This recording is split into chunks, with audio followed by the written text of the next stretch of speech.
Čau, un beidzot ķeramies pie tējām.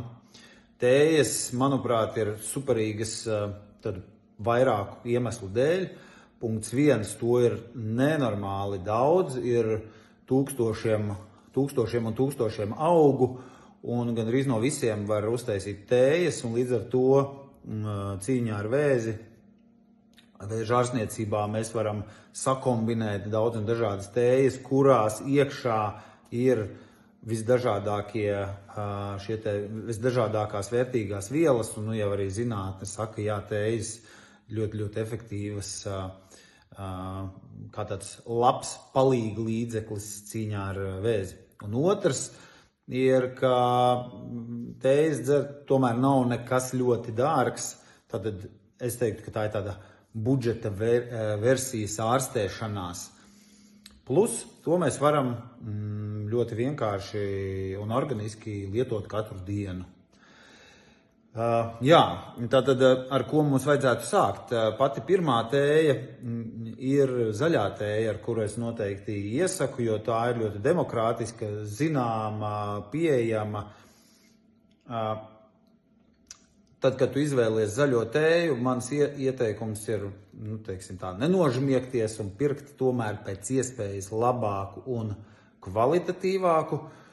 Arī Rimiņa labākā zaļā tēja gan jau būs ok, bet tajā pat laikā ilgtermiņam es iesaku vai nu pasūti kādā tēju internetu veikalā vai apmeklē tādu, pakonsultējies ar pārdevēju un nopērc tiešām tādu tīrāku, kvalitatīvāku, jo viņas arī tur tās tējas dažādos līmeņos, vai no lapu, tādiem pārpalikumiem ražotas, vai tiešām no tām pašām labākajām.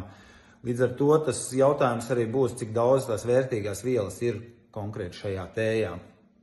Ja mēs runājam par zaļo tēju, es ņemu talkā vienu grāmatu, kurā īsi aprakstīts, kas tad ir tajā zaļajā tējā tik vērtīgs. Zaļā tēja satur daudz polifenolus, tostarp katehīnus, īsāk sakot EGCG, un tie samazina jaunu asinsvadu veidošanos, kuru dēļ aug tumors un veidojās metastāzes. Jā, jo vēzis būtībā ļoti strauji veidojās šie jauni audzēji, pateicoties tam, ka rodās jauni mikroasinsvadu tīkli, tad attiecīgi zaļā tēja nobremzē šos te procesus. Turklāt zaļā tēja ir spēcīgs antioksidants un attindētājs. Tātad no ķermeņa izvada toksīnus un sekmē vēža šūnu bojā eju apoptozes ceļā. Var sakot, zaļā tēja gan nobremzē, kā mēs saprotam, vēža izplatīšanu, gan arī veicina vēža šūnu apoptozi. Laboratorijas apstākļos EGCG, tātad šie katehīni pastiprina staru terapijas iedarbību uz vēža šūnām. Attiecīgi, ja tu ej cauri jau tādai jaudīgai ārstēšanās, arī zaļā tēja tev palīdzēs tomēr dabūt to maksimālo efektu. Melnā tēja īsti nederēs, jo viņā šīs te vērtīgās vielas ir ļoti daudz zudušas. Ja mēs skatāmies, tad vēl te pāris lietas Japāņu zaļās tējas šķirnes, piemēram, senča, gyokuro mača, satur vēl vairāk EGCG nekā parastā Ķīnas zaļā tēja. Redz, atkal te ir tās nianses, vai ne?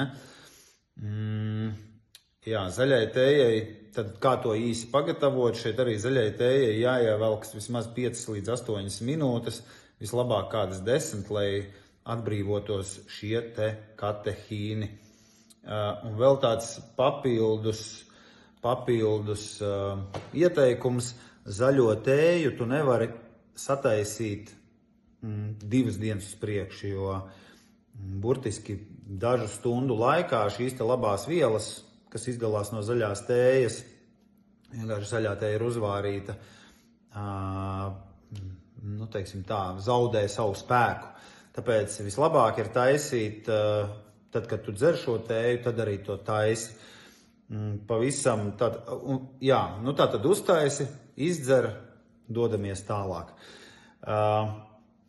Man šajā gadījumā ir beigusies zaļā tēja, burtiski tikko, un tad es aizskrēju uz veikalu, nopirku labāko rimiņa tēju. Mēs ņemam un tādā lielā krūzē, man tāda pamatīga litrs nav, bet vairāk par 250 gramiem ir. Ņemam un beram iekšā tādas divas, es pat parasti pārforsēju un ieberu vairāk. Mēdzu iebērt arī 2,5 karotes. Iebērt 2,5 karotes.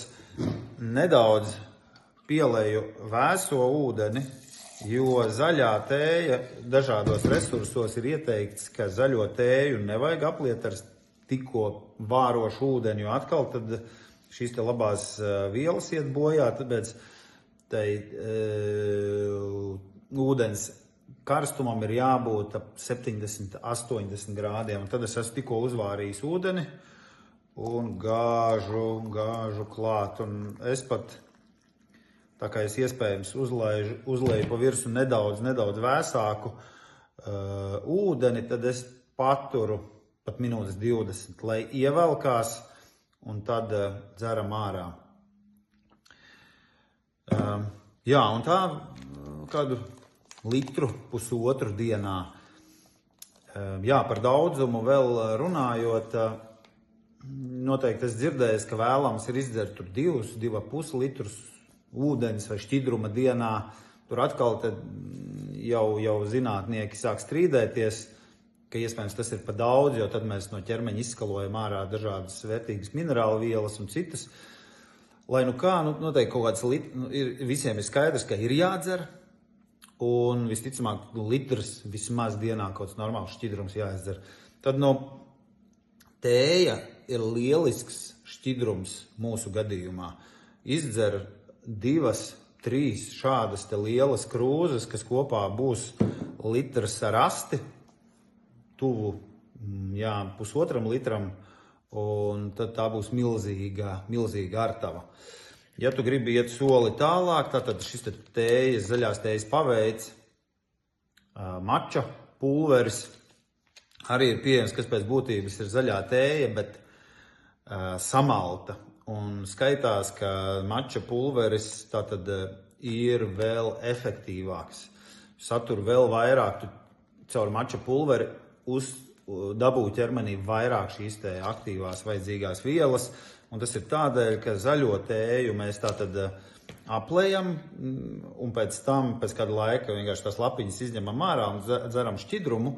Savukārt mača pulveris, mēs viņu aplējam, un tās jau samaltas lapiņas, un pēc tam izdzeram, tātad mēs apēdam, izdzeram šīs te lapiņas un uzņemam visu sevī, un tur rodas šis te vēl papildus efekts. Bet es teikšu, ka man tā, ar tādām vieglām mocībām, tā gardā mačas tēja ir jādzer mačas pulveris, tāpēc es to esmu darījis, bet ne ar milzīgu sajūsmu. Un es tomēr meklēju tādus veidus, kas bišķiņi rada tādu prieku, un zaļā tēja garšīga. Pieliec vēl citronu, pieliec vēl kaut ko, kas tev garšo, vai ne, ingveru, un vispār baudot dzer. Tev nav jāsaspringst, tev nav jādomā, ka es tagad tā ārstējos, vai ne? Gribās taču baudīt to dzīvi. Ir taču jābauda. Mača es neesmu atradis, kā īsti viņu izbaudīt. Bet tajā pat laikā, ja tu esi gatavs jaunām baudas virsotnēm, vai ne, jauniem garšas piedzīvojumiem, mača pūderis noteikti ir tas, pie kā tev vajadzētu pakavēties. Ja? Tātad ķeramies pie zaļās tējas, litrs, pusotras dienā, miera vējos, un tad jau dodamies arī pie citām tējām.